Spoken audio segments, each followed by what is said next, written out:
अस्सलाम वालेकुम dear students. आज के इस टॉपिक पे हम बात करने जा रहे हैं ब्रांचेस ऑफ बायोलॉजी की, जो कि 9th क्लास का फर्स्ट टॉपिक है 9th क्लास का। तो आज हम डिस्कस करेंगे ब्रांचेस ऑफ बायोलॉजी की। So let us journey with me. अच्छा, ब्रांचेस ऑफ बायोलॉजी की अगर हम बात करें तो वैसे तो बहुत ज़्यादा ब्रांचेस हैं, पर जो आपकी बुक के मुताबिक है 9th क्लास की सिंध टेक्स्ट बोर्ड बुक की मुताबिक है, वो सारी की सारी ब्रांचेस लिखी है और सारी की सारी ब्रांचेस में आपको एक्सप्लेन करता हूँ वन बाय वन। अच्छा, पहली ब्रांच है मार्फोलॉजी। अब मार्फोलॉजी हम कहते हैं किसे हैं कि morphology is the study of external form of organism. मतलब कहने का ये कि एक ऑर्गेनिज्म एक्सटर्नली किस तरह से दिखता है, उसकी स्टडी को हम कहते हैं मार्फोलॉजी। अब study of external form and structure of the organism, एक ऑर्गेनिज्म किस तरह से दिखता है और उसकी स्ट्रक्चर किस तरह से, उसकी मॉर्फोलॉजिकल जो फिजिकल अपीयरेंस है वो किस तरह से, उसकी स्टडी को हम कहते हैं मॉर्फोलॉजी।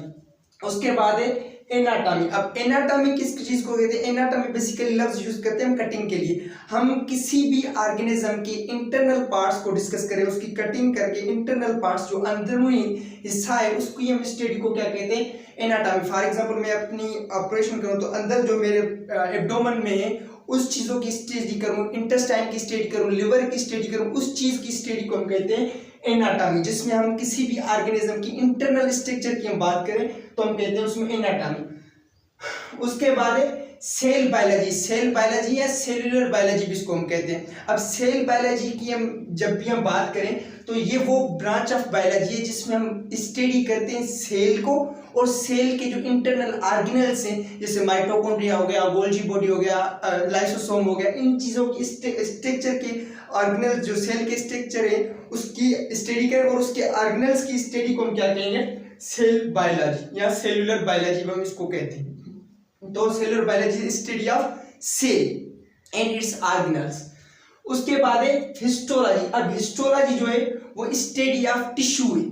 टिश्यू की स्टडी को हम क्या कहते हैं? हिस्टोलॉजी। अब टिश्यू किस तरह से बनता है, जो लेवल ऑफ ऑर्गेनाइजेशन है वो सारा का सारा मैं आगे जाके डिस्कस करूंगा।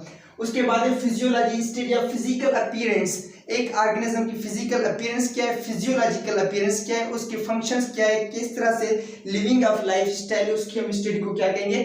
फिजियोलॉजी। उसके बाद है टेक्सोनॉमी। अब अगर हम टेक्सोनॉमी की बात करें तो हम टेक्सोनॉमी वो बायोलॉजी की ब्रांच है जिसमें हम किसी भी ऑर्गेनिज्म को साइंटिफिक नेम देते हैं। नेमिंग की स्टडी को, साइंटिफिक नेमिंग की स्टडी को हम क्या कहेंगे? Taxonomy, study of naming of the living organism. एक ऑर्गेनिज्म को हम बायोलॉजी में किस तरह से नेम करते हैं, नेमिंग किस तरह से देते हैं, उसका भी एक 4 प्रिंसिपल है, वो आगे जाके आपके सेकंड चैप्टर में बायोलॉजिकल मेथड में कवर अप होंगे। तो टेक्सोनॉमी क्या है? Study of naming of the living organism. उसके बाद है जेनेटिक्स। अगर हम जेनेटिक्स की बात करें तो जेनेटिक्स जो सिंपल वर्ड है स्टडी ऑफ हेरिडिटी या डीएनए, जिसमें हम डीएनए की बात करते हैं या आपके जेनेटिक मटेरियल की बात करते हैं, उसको हम क्या कहेंगे? जेनेटिक्स। उसके बाद है डेवलपमेंट बायोलॉजी। अब डेवलपमेंटल बायोलॉजी में हम क्या कहते हैं कि एक एम्ब्रियो की बात करते हैं। एक एम्ब्रियो जो मतलब इनसाइड मदर फीटस के अंदर होता है तो उसको हम कहेंगे डेवलपमेंटल बायोलॉजी। फॉर एग्जांपल किस तरह से एक वुमेन जो है 9 मंथ की प्रेग्नेंट है तो उसके में जो बच्चा है वो ग्रो कर रहा है, एक एम्ब्रियो है, अभी तक प्रॉपरली बन नहीं पाया, इंसान नहीं बन पाया, कोई भी लिविंग ऑर्गेनिज्म बन नहीं पाया, उसकी हम स्टडी को क्या कहेंगे? हम डेवलपमेंटल बायोलॉजी। उसके बाद है प्लेंटोलॉजी। अब प्लेंटोलॉजी हम वो बायोलॉजी की ब्रांच है जिसमें हम स्टडी करते हैं फॉसिल रिकॉर्ड को, जैसे पीछे डायनासोर्स मर गए उनकी स्टडी को हम कहेंगे, पीछे जो प्लांट मतलब गुजर गए अब अर्थ प्लेनेट पे उनके जो मतलब थोड़ा बहुत रिकॉर्ड पड़ा हुआ है, एक साइन पड़े हुए, उनकी हम स्टडी को हम क्या कहेंगे? प्लेंटोलॉजी। जिसमें हम स्टडी करते हैं जो लिविंग ऑर्गेनिज्म इस प्लेनेट पे नहीं रहते, जिंदा नहीं है, वो खत्म हो चुके हैं, पर उनके जो असरात हैं या कुछ उनके जो सबूत हैं वो हमें मिल चुके हैं, उसकी हम स्टडी को क्या कहेंगे?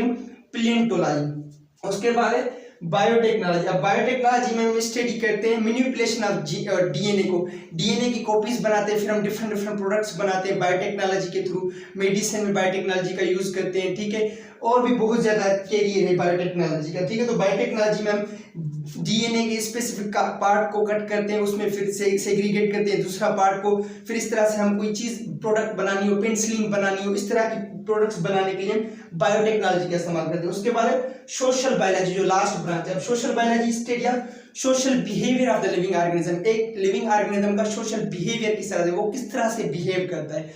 उसके बाद एक और ब्रांच रह जाती है वो पैरासाइटोलॉजी। अब पैरासाइटोलॉजी क्या है? उसमें सिर्फ और सिर्फ हम एक ऑर्गेनिज्म की स्टडी करते हैं जो पैरासाइट जो दूसरे के ऊपर डिपेंड करता है, किस तरह से वो दूसरों से खाना हासिल करता है, उसकी स्टडी को हम कहेंगे पैरासाइटोलॉजी। उम्मीद करता हूँ ये लेक्चर आपको अच्छा लगा होगा, आप मुझे सपोर्ट करेंगे। Hope to see you next day.